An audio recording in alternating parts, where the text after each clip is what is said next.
नमस्कार, मैं हूं आपके साथ प्रदीप आजाद और आप देख रहे हैं हमारी खास पेशकश तहकीकात। पिछले कुछ वक्त में राजस्थान में गुनहगारों ने अपने जुर्म को अंजाम देने के लिए कई तरह की चौसर बिछाई हुई है। दरअसल इन बदमाशों का मकसद यही होता है कि किसी भी तरह से आम लोगों का चैन छीना जा सके। पिछले कुछ समय में प्रदेश में जिन वारदातों ने पब्लिक का ध्यान खींचा है वो है लोगों को बेवकूफ बनाकर अपना उल्लू सीधा करने का, यानी ठगी की वारदातों को अंजाम दो और फिर रफू चक्कर हो जाओ। आज हम ठगी की कुछ वारदातों पर भी तहकीकात करेंगे और करेंगे एक उस मामले की तहकीकात भी जो आपको हैरान कर देगी, यानी एक बच्चे की तस्करी का मामला जिसका मोटी रकम पर सौदा किया गया लेकिन फिर सौदा फेल हो गया, जिसके बाद जो सच सामने आया वो हैरत भरा है। और आज हम तहकीकात करेंगे राजस्थान में हुए अपहरण मामलों की और आपको बताएंगे कि पिछले दिनों में राजस्थान के विभिन्न इलाकों में किस तरह बिछाई गई जुर्म की चौसर और फिर खाकी ने क्या किए खुलासे। तो आइए शुरू करते हैं तहकीकात।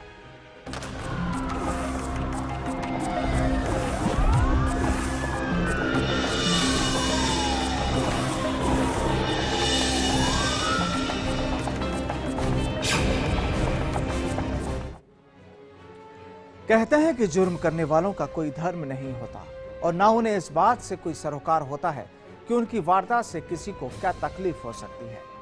यूं तो आपने कई तरह के गुनहगार देखे होंगे, आपने कातिल भी देखे होंगे, आपने लुटेरे और डकैत भी देखे होंगे, लेकिन आज हम आपके सामने उन गुनहगारों के चेहरे से नकाब उठाएंगे जो किसी के जिगर के टुकड़े की तस्करी करते हुए पकड़े गए। एक महिला और उसका एक साथी एक बच्चे की तस्करी कर बच्चे का सौदा कर चुके थे, लेकिन सौदा कामयाब नहीं हुआ तो फिर शुरू हो गई दूसरे सौदे की तैयारी। लेकिन इस बार बच्चे के इन तस्करों का गेम बिगाड़ दिया खाकी ने।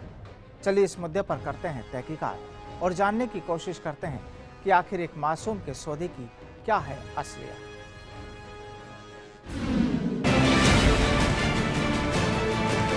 गम की चोटें जख्मों पर फौलाद से ज्यादा क्या होगी, माँ की दौलत दुनिया में औलाद से ज्यादा क्या होगी। किसी कवि की ये पंक्तियां वाकई किसी को भी सोचने पर मजबूर कर सकती है।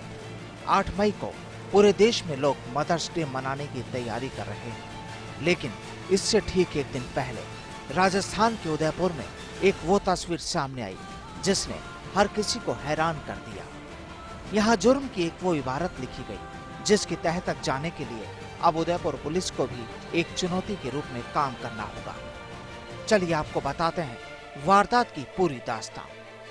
पन्नाधाय की धरती माने जाने वाले मेवाड़ में शनिवार का दिन दिल दहला देने वाला था, जब एक महिला ने अपने तस्कर साथी के साथ मिलकर दूधमुहे बच्चे का सौदा कर डाला।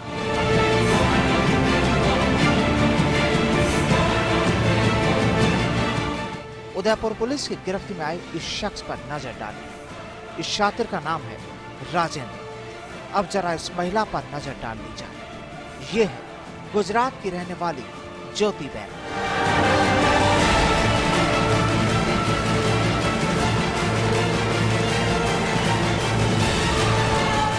दरअसल ये कोई पति पत्नी नहीं और एक पालने में लेटा ये बच्चा भी इनका नहीं। दरअसल ये दोनों इस मासूम के सौदागर हैं जिन्होंने 2,35,000 रुपए में इस मासूम का सौदा 2 लोगों को कर दिया गुजरात में।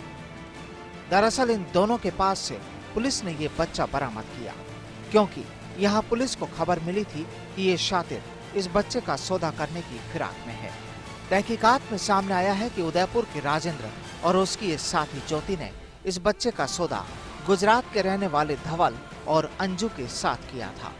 उन लोगों से इन्होंने रकम भी ले ली, लेकिन धवल और अंजू को ये बच्चा पसंद नहीं आया और इन्होंने इस बच्चे को इन्हें वापस कर दिया, लेकिन इन्होंने फिर रकम नहीं लौटाई।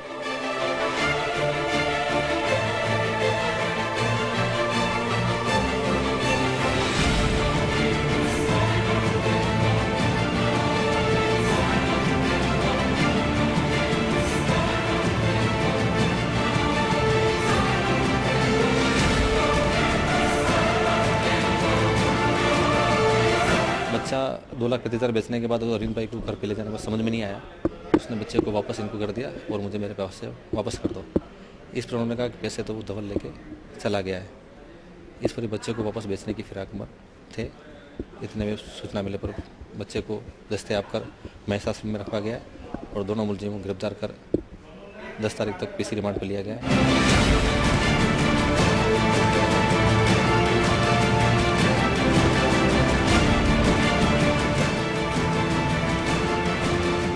चूंकि अब बच्चा इन दोनों के पास वापस पहुंच गया तो फिर इसका सौदा करने की तैयारियां शुरू हो गई। लेकिन इसी बीच उदयपुर पुलिस को मामले की खबर लग गई, जिसके बाद पुलिस ने इन्हें सलाखों के पीछे पहुंचा दिया। हालांकि ये महिला अब चाहे कितने ही आंसू बहा ले, लेकिन इसके गुनाह का पूरा राज खुल गया। लेकिन अभी तक ये खुलासा नहीं हो पाया कि ये बच्चा किसका है और ये दोनों इसे कहां से लेकर आए थे। अब पुलिस इसकी गहनता से जांच कर रही है कि आसपास किसी बच्चे का अपहरण तो नहीं हुआ।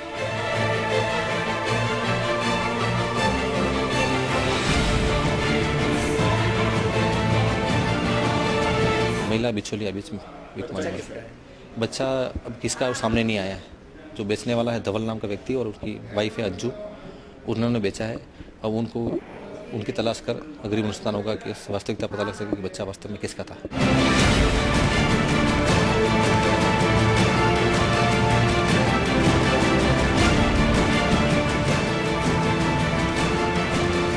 पुलिस के लिए अब यह तहकीकात का विषय बना हुआ है कि आखिर ये मासूम इन शातिरों के पास कहां से आया। क्या इन्होंने बच्चे को अगवा किया है या फिर इन्होंने भी इस बच्चे की कहीं से खरीद की है। तहकीकात में ये भी सामने आया है कि उदयपुर के ही एक टेस्ट ट्यूब बेबी हॉस्पिटल में राजेंद्र की घुसपैठ थी और वो तस्करी करता आया है। अब पुलिस के सामने सवाल कई हैं और इस मामले की तहकीकात करना उसके लिए एक बड़ी चुनौती ही होगा, क्योंकि पुलिस को अभी इस बच्चे के असल माता पिता को भी तलाशना है। फर्स्ट इंडिया के लिए उदयपुर से मनु राव की रिपोर्ट।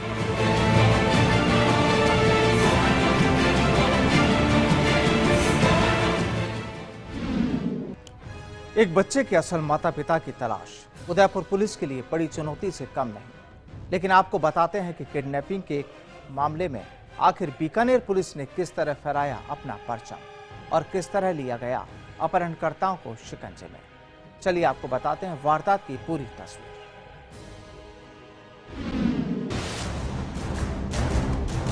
पैसों का लालच कुछ बदमाशों को इस तरह हुआ कि उन्होंने एक कारोबारी को अगवा कर लिया और फिर उसे रिहा करने की एवज में मांगी गई पूरे 1.5 करोड़ की फिरौती। दरअसल बीकानेर के बिछवाल थाना इलाके में 5 बदमाशों ने एक कारोबारी चिमनलाल को जमीन दिखाने के बहाने ले जाकर अपहरण कर लिया। इस दौरान अपहरणकर्ताओं ने व्यापारी चिमनलाल की आंखों में मिर्ची डाली और रस्सी से उसके हाथ पांव बांध डाले और परिवार वालों को फोन कर 1.5 करोड़ रुपए की फिरौती मांगी गई। जिसके बाद परिवार के लोगों से मिली खबर पर उनके साथ पुलिस ने तुरंत कार्रवाई करते हुए कड़नी औद्योगिक इलाके में अपहरणकर्ताओं द्वारा बताए गए स्थान पर पहुंचे तो 2 अपहरणकर्ताओं को चिमनलाल की गाड़ी में जाते हुए देखकर उनका पीछा किया। जिसके बाद पुलिस ने दोनों अपहरणकर्ताओं को दबोच लिया।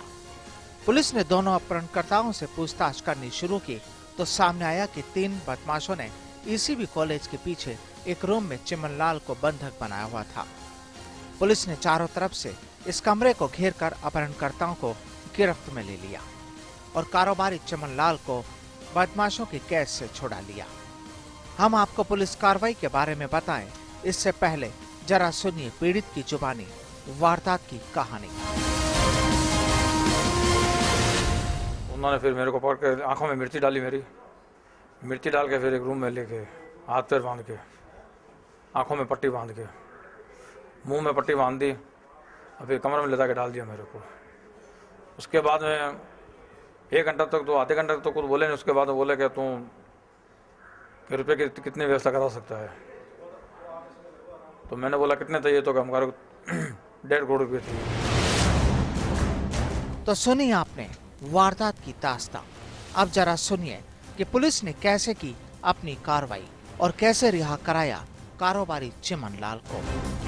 1.5 करोड़ रुपए का एक बैग तैयार करके, नकली बैग तैयार करके हम उस गाड़ी को लेके बीकाजी फैक्ट्री के पास जाके खड़े हो गए।